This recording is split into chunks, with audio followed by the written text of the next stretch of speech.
Tirupati Alipiri check point వద్ద అనూహ్య ఘటన చోటు చేసుకుంది. కర్ణాటక నుంచి వచ్చిన ఓ భక్తుడు అతడి బ్యాగ్ లో బెలూన్స్ పేల్చే ఎయిర్ పిస్టల్, టెలిస్కోప్ తీసుకొచ్చాడు. దీంతో చెక్ పాయింట్ వద్ద తనిఖీలు చేసిన పోలీసులు స్వాధీనం చేసుకున్నారు. దీంతో పోలీసులు తిరిగి ఆ భక్తుడిని కర్ణాటకకు పంపించారు.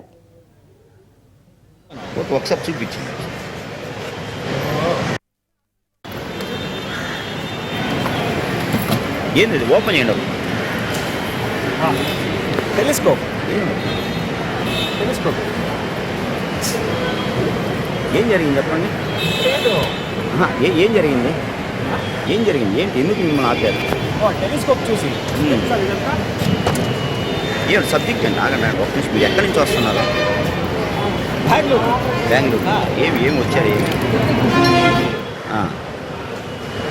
ఏంటి కాపారు? ఏంటి విషయం? ఏదో ఫ్లై కెమెరా ఉందని అన్నారే. అయ్యో ట్రైన్ గన్ ఏదో ఒకటి. అది బలూన్ అది ఎక్కడ? అదే సార్ చూపించాను. ఒకసారి చూపించింది.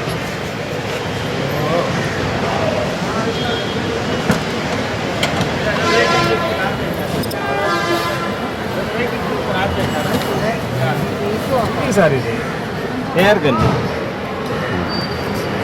కిడ్స్ దాటది. మీ పేరు ఏం పేరు? Mahesh. You are from?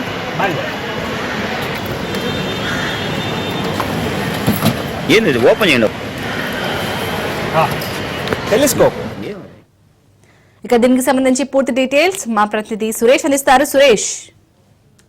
Right Shalini, ఏదైతే కర్ణాటకకు చెందిన ఒక భక్త బృందం KA01ME 3896 వాహనంలో శ్రీవారి దర్శనార్థం తిరుమలకు చేరుకునే క్రమంలో అలిపిరి తనిఖీ కేంద్రం వద్ద తనిఖీలు నిర్వహించిన సమయంలో అతని వెహికల్ లో ఎయిర్ పిస్టల్ గన్ తో పాటు టెలిస్కోప్ లభించింది. వెంటనే ఆ షాక్ గురైన సిటీడీ సెక్యూరిటీ సిబ్బంది ఉన్నతాధికార సమాచారం ఇచ్చారు. వాళ్ళ అనుమతి మేరకు అది పూర్తిగా డమ్మీ గన్ గా సినిమా షూటింగ్స్, సీరియల్ షూటింగ్ సమయంలో అలాగే ఎగ్జిబిషన్స్ లో బెలూన్ పేల్చిని మాత్రం ఉపయోగిస్తారు కాబట్టి దానిలో ఎటువంటి ప్రమాదం లేదని తెలుసుకున్నారు. ఒక్కసారిగా అధికారులు చూపించుకున్నారు. ఆ తర్వాత ఆ భక్త బృందంతో మాట్లాడి వాళ్ళు తిరిగి వెనక్కి పంపించేశారు. అయితే ఈ డమ్మీ తుపాకీ లభించడంతో ఒక్కసారిగా అటు అధికారులు ఇటు మీడియా కూడా షాక్ గురైందని చెప్పుకోవాలి. ఎందుకంటే అలిపిరి తనిఖీ కేంద్రంలో ఏదో ఒకటి లభించడం, మరోవైపు నిత్యం లక్షల మంది భక్తులు తిరుమల రావడంతో ఆ క్రమంలో తుపాకీ లభించాలనే వార్త సంచలనం కలుగుతుంది. అసలు ఆ డమ్మీ అని తేలడంతో ఉన్నతాధికారులు ఊరు పిలుచుకున్నారు. ఆ భక్త బృందాన్ని విచారించి అది డమ్మీగా కలగడంతో వెనక్కి పంపించేశారు. శాలిని.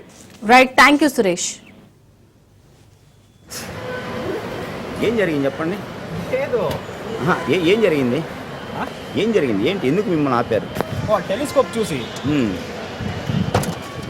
ఏమిటి సబ్జెక్ట్ అండి? ఆగండి ఒక నిమిషం. మీరు ఎక్కడి నుంచి వస్తున్నారు? బెంగళూరు.